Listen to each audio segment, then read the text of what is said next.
My name is Emily J. Hewitt, and this is my Magnetic Field of a Bar Magnet Lab 2 presentation. The main purpose of this lab was to examine the relationship between magnetic field strength and the distance from bar magnet and compare the experimental results to theoretical predictions. Specifically, I measured both on and off-axis magnetic fields and analyzed how the magnetic field changed as the distance increased. My final results gave a distance dependence of negative 2.962 and a magnetic dipole moment of 3.1 amperemeters squared. These values are very close to the theoretical behavior that was expected. For this experiment, the system consisted of the bar magnet and the phone, and the surroundings were everything else. The first of several principles is the Biot-Savart law, which describes how moving charges generate magnetic fields. Although we didn't directly calculate with this equation, it provides a theoretical foundation for the experiment. Next is the magnetic field equation for a dipole. This predicts how the magnetic field decreases proportionally to 1 over distance cubed. Finally, we use the distance dependence equation, where the magnetic field strength is proportional to distance. This allowed us to determine n from the slope of the graph. To perform the experiment, we oriented the phone so that the magnetometer was perpendicular to Earth's magnetic field. This reduced the influence of Earth's magnetic field on the x component. Next, we located the magnetometer chip inside the phone, and then we placed the magnet at several different distances from the phone and recorded the magnetic field measurements. Measurements were taken along the axis of the magnet and at off-axis position for later comparison.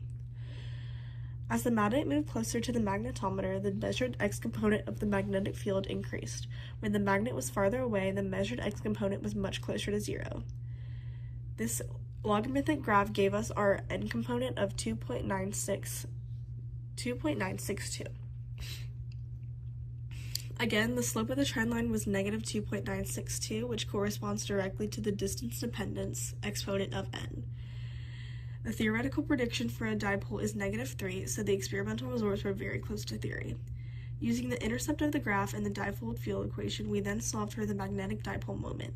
This produced a value of negative 1.3 amperemeter squared.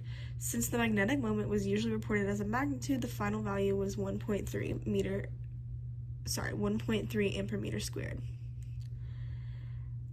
After determining the magnetic dipole moment experimentally, we used a gross-step computational model.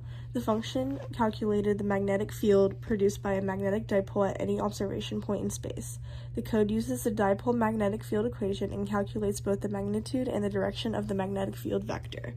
We entered the values of our d perpendicular, which was 0.196 meters squared, and used my experimentally determined magnetic moment of our magnetic moment was 3.1. The model then calculated the magnetic field vectors along the magnet's axis, perpendicular to the axis, and at a 45-degree angle. The orange arrows represent the magnetic field along the magnet's axis, while the blue arrows represent the fields perpendicular to the axis. The printed values show the direction and magnitude of the calculated magnetic field vectors. The model also calculated the magnetic field at a 45-degree observation point. Overall, the computational model produced the expected dipole field pattern and agreed reasonably well with the experimental outcomes. Several assumptions were made for this. We assumed that the magnetometer was functioning correctly and that all measurement procedures were followed accurately.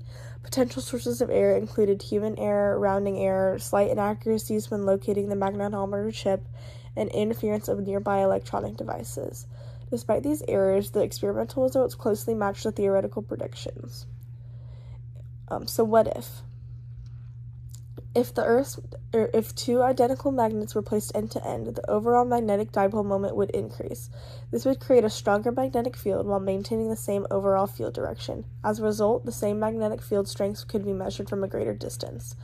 If the meter stick had been placed at an intermediate angle relative to the Earth's magnetic field, Earth's field would have contributed to the x-component measurements. This would make the measured magnetic field values larger or smaller than the true field produced by the magnet, depending on the orientation. In conclusion, this experiment demonstrated that the magnetic field of a bar magnet behaves like a magnetic dipole. My experimentally determined distance dependence of negative 2.962 closely matched the theoretical value of negative 3, and the computational model successfully visualized the magnetic field using measured magnetic dipole moment. Thank you.